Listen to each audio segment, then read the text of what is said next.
Hi, and welcome. You're listening to the X22 Report. My name is Dave, and this is episode 1528A, and today's date is March 23rd, 2018, and the title of the episode is Everything is in Play, Bailouts, Bail-in, it's all coming down.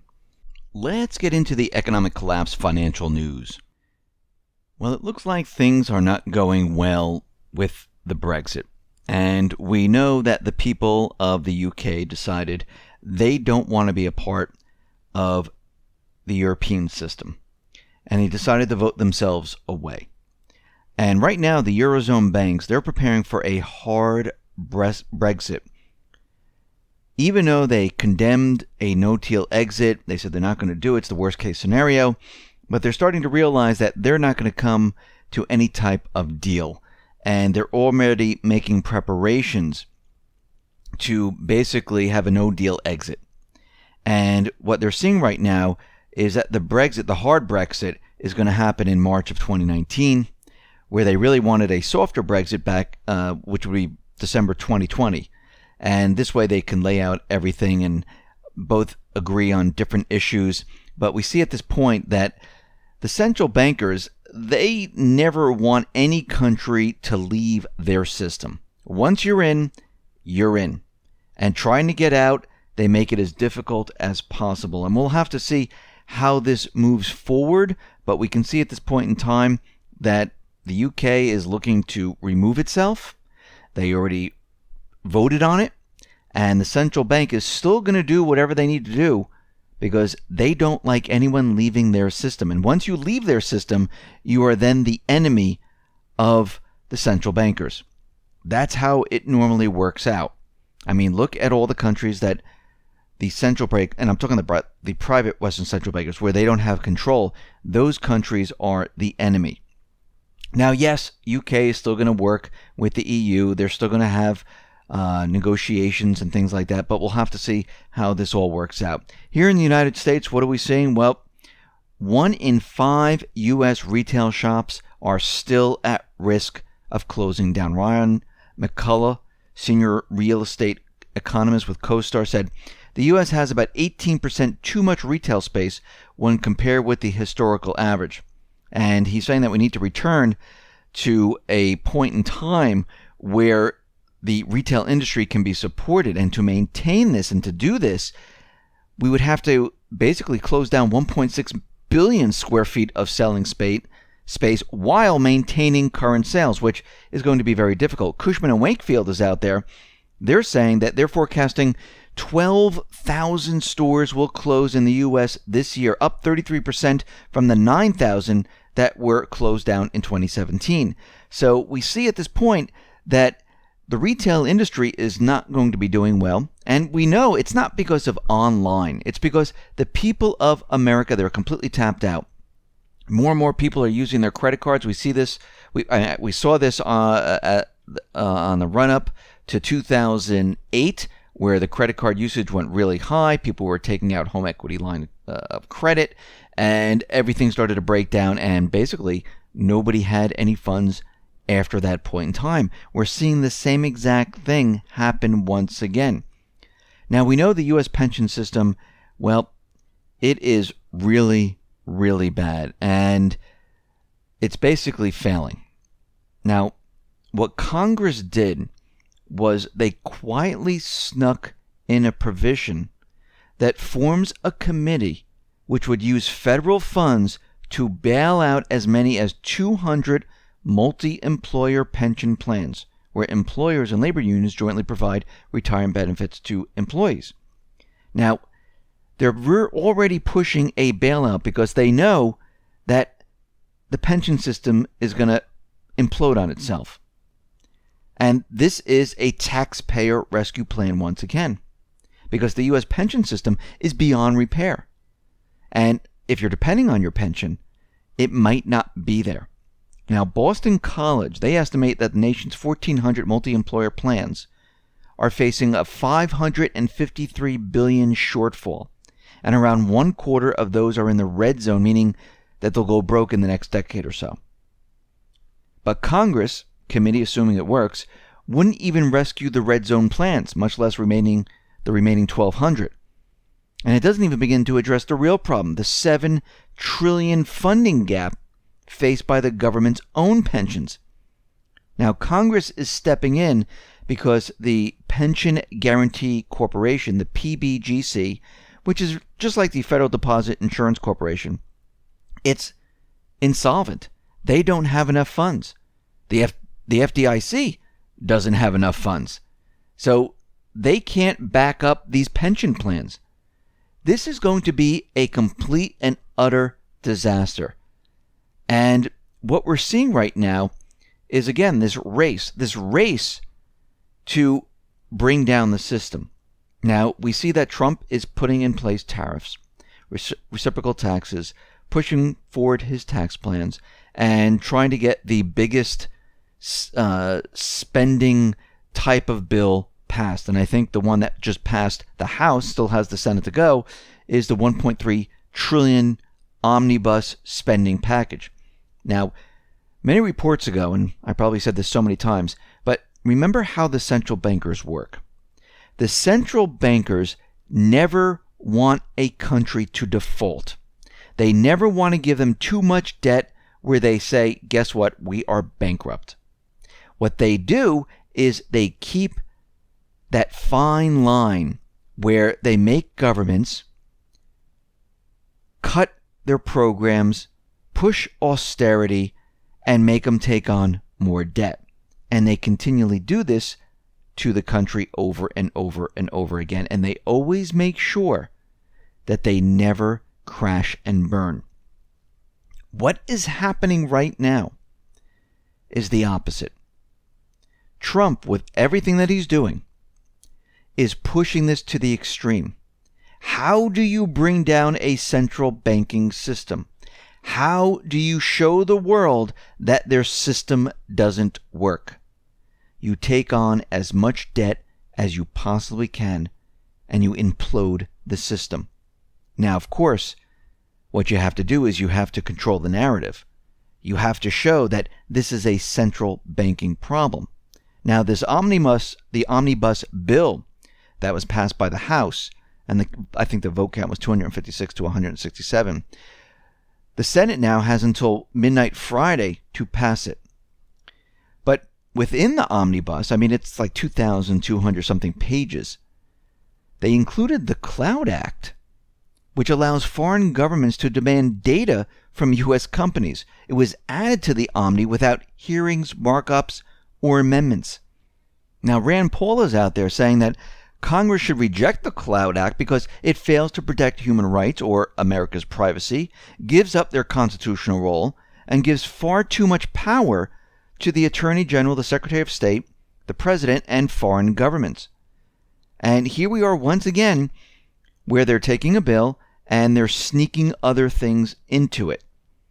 We see right now Trump is pushing a suit against the World Trade Organization for against China for the trade law violations. This is another attempt to push the entire system to the edge. And China, well, they're looking maybe to retaliate or maybe do nothing at all. Now, think about this for a second. We know the deal between China, the U.S., Russia, is to bring down the central banking system. Once again, how do you do this? Well, you push the system as hard as you possibly can, and you take on as much debt as possible. You start trade wars. This way, the cash reserves around the world, they start to dry up. You enter a liquidity crisis. The problems in the Middle East, if they can push their agenda forward, they can have the leaders of those countries take back control, and most of them would move away from the dollar. Again, they would stop adding the dollar to the reserves. Those dollars would come back to the U.S., be a lot less dollars out there. China, because of these tariffs, what can they do to retaliate against the U.S., which they most likely will? But what can they do?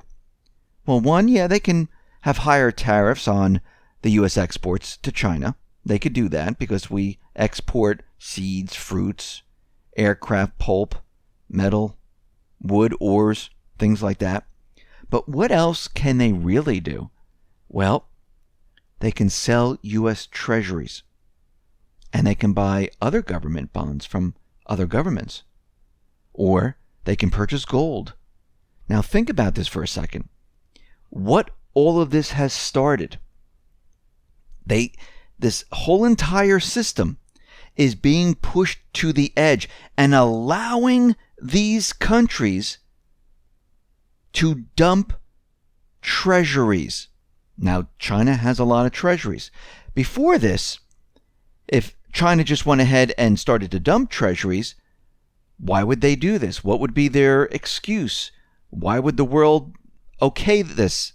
Why would they look at this and say, why, now, since Trump said, okay, we're placing tariffs, China can say, well, we're not going to be buying any more treasuries. We'll start to dump them. Other countries can say, hey, you know what?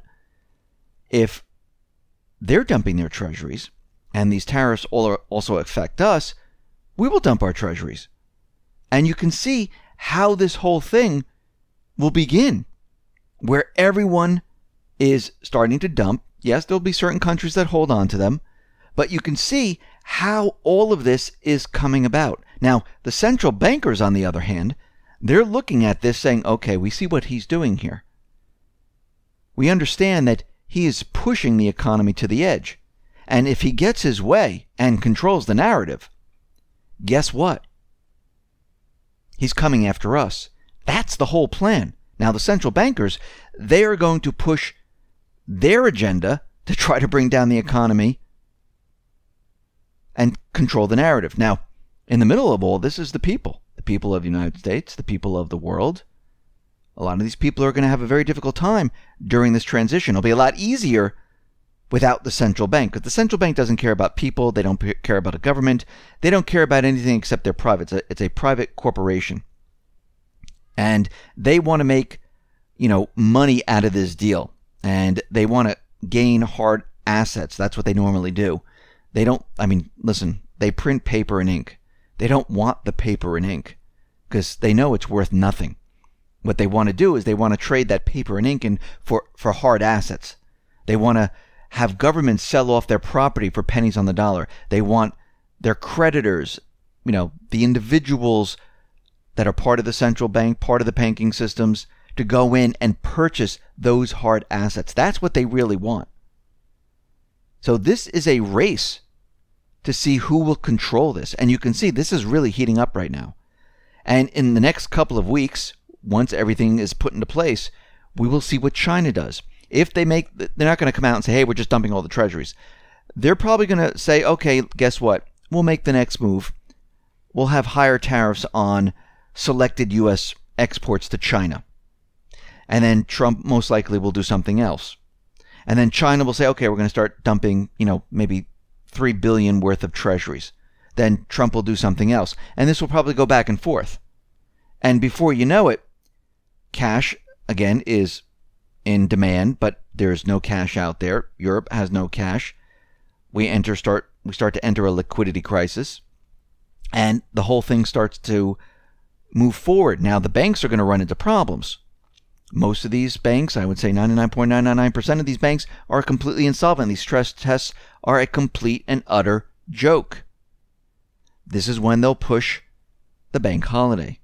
This is when the central bankers, and most likely the deep state or wherever else, they might push an event to cover all of this up. This is something that he's going to have to, and the Patriots are going to have to work against to make sure that they don't do. Now, if they have control of the malware, the algorithms, and they know where everything is, they can stop this.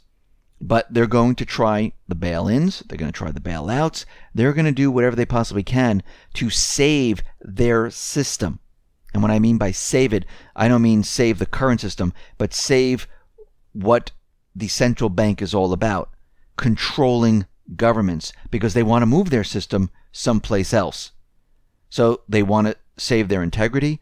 They want to show people that they're still controlling everything. They want to show people that they can still manage an economy, that you can still trust the central bank.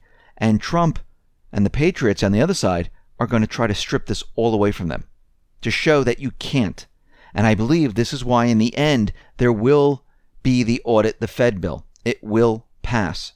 I mean, a lot of people didn't believe that there was going to be peace talks in North Korea. I mean, everyone was speaking about the opposite. Here we were talking about how peace was being negotiated behind the scenes. And then all of a sudden it just came out that there was peace. The same thing is happening right now. All this stuff behind the scenes, the corporate media and everyone else, they're not going to discuss this. But we can see what's happening. We can see all the indicators. Now again, this is a plan. Nothing is carved into stone, and there's always things that can go wrong. But this is the plan where everything is headed. So no matter what, we're going to be going through a reset. And when I say reset, it's a reset of the economy to get away from the central bank economy. It's a reset of resetting government officials.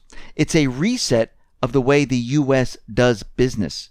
It's a reset of how we run the country under a new system. That's what this is all about. This is what this is all being done to do. This is where it's all being pushed to do. And we can see that we're getting very, very close because things are starting to really heat up. And I think when we get into the second part of this year, we're going to see things that we've never seen before. And you're going to hear and see things that you thought would never happen because we've been talking about it for so long. And I think we're getting very, very close because you can see each side taking their position, each side getting ready to pounce on the other, each side getting ready to control the narrative. So get prepared, get ready, because we're in for a very rough ride. Listen, everyone, thanks a lot for listening. Be well, be safe, and especially be prepared. Thanks a lot.